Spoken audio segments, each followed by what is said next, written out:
Hi friends, ఎవరికైనా languages నేర్చుకోవడం కొంచెం కష్టం, కానీ కొంచెం ఎఫర్ట్ పెడితేనే నేర్చుకోగలుగుతాము. మా పెద్దోడికైతే హిందీ అస్సలు ఇంట్రెస్ట్ ఉండదనమాట. కరోనా ముందర నేను ప్రెషర్ చేసి లెటర్స్ అయితే నేర్పించాను, లెటర్స్ వర్డ్స్ని. కరోనా తర్వాత అవి కూడా మర్చిపోయాడు. ఇప్పుడు 8th క్లాస్కి వెళ్తాడు, అయినా ఇప్పుడు లెటర్స్ అండ్ వర్డ్స్ కూడా రావన్నమాట. పాస్ట్ 3 ఇయర్స్గా ట్యూషన్ కూడా పంపిస్తున్నాము, కానీ ట్యూషన్లో కూడా సింగిల్గా టీచ్ చేసినా తనకి ఇంట్రెస్ట్ లేదు కాబట్టి నేర్చుకోలేకపోయాడు. వాళ్ళ school teachers total blame parents పైన వేస్తారు. సమ్ లెటర్స్ అండ్ వర్డ్స్ కూడా 8 ఇయర్స్గా నేర్పించలేదు. ఫీజెస్ అయితే లక్షల్లో కట్టించుకుంటారు. టోటల్ బ్లేమ్ పేరెంట్స్ మీదే వేస్తారు. మరి మీరు టీచర్స్గా ఫెయిల్ అయినట్టు కాదా? వాళ్ళు క్లాస్కి 35 మెంబర్స్కి చెప్పిస్తున్నాము కాబట్టి మేము పర్సనల్ ఇంట్రెస్ట్ ఎవరి స్టూడెంట్ పైన పెట్టలేము. జస్ట్ టీచ్ చేస్తాము, జస్ట్ బోర్డులో టీచ్ చేస్తాము, తర్వాత వదిలేస్తాము అని అంటారు.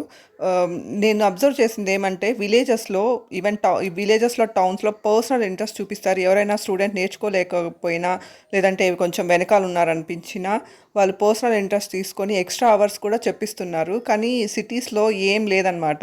చదివితే చదవని, చదవకపోతే వెళ్ళిపోని అనేటట్టు వదిలేస్తున్నారు. నాకు తెలిసి నేను మన ఊరైనప్పుడు అబ్జర్వ్ చేసింది ఏమంటే, ఇప్పటికీ ఊర్లలో చదువు రాని పేరెంట్స్ ఉన్నారు. వాళ్ళకి ఇంట్లో అస్సలు చెప్పిరనమాట. స్కూల్లో టీచర్సే పర్సనల్ ఇంట్రెస్ట్ తీసుకొని స్కూల్లోనే చెప్పి పంపిస్తున్నారు. పిల్లలు ఇంటికి వచ్చాక వాళ్ళంతటికి వాళ్ళే చదువుకుంటున్నారు. స్కూల్లో స్ట్రిక్ట్గా ఉంటున్నారనమాట. నెక్స్ట్ డే హోంవర్క్ ఫినిష్ చేసుకోరాకపోయినా, లేదంటే వాళ్ళు చెప్పించి చేయకపోయినా స్ట్రిక్ట్గా ఉంటున్నారు వాళ్ళైతే. అక్కడ పిల్లలు కూడా అన్నీ వచ్చేస్తున్నాయి అనమాట. మార్నింగ్ 9 to 4 o'clock వరకు ఉంటుంది స్కూల్ కూడా. సో అన్నీ స్కూల్లోనే చెప్పి పంపిస్తున్నారు. వాళ్ళు ఎవరైనా కొంచెం నేర్చుకోలేకపోయినా ఎక్స్ట్రా అవర్స్ కూడా తీసుకొని నేర్పిస్తున్నారు. అలా క్లాస్ టు క్లాస్ ఆ సిలబస్ అప్పటికప్పుడే నేర్చుకునేయాలన్నమాట. లేకపోతే నెక్స్ట్ క్లాస్కి కూడా ప్రమోట్ చేయరు.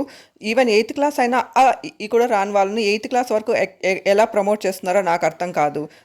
బ్లేమ్ మొత్తం పేరెంట్స్ పైన వేస్తారు. మరి ఈవెన్ బేసిక్స్ కూడా రాని వాళ్ళని క్లాస్ టు క్లాస్ రాకపోయినా ఎలా ప్రమోట్ చేస్తున్నారో నాకైతే అర్థం కావట్లేదు. Thank you for watching.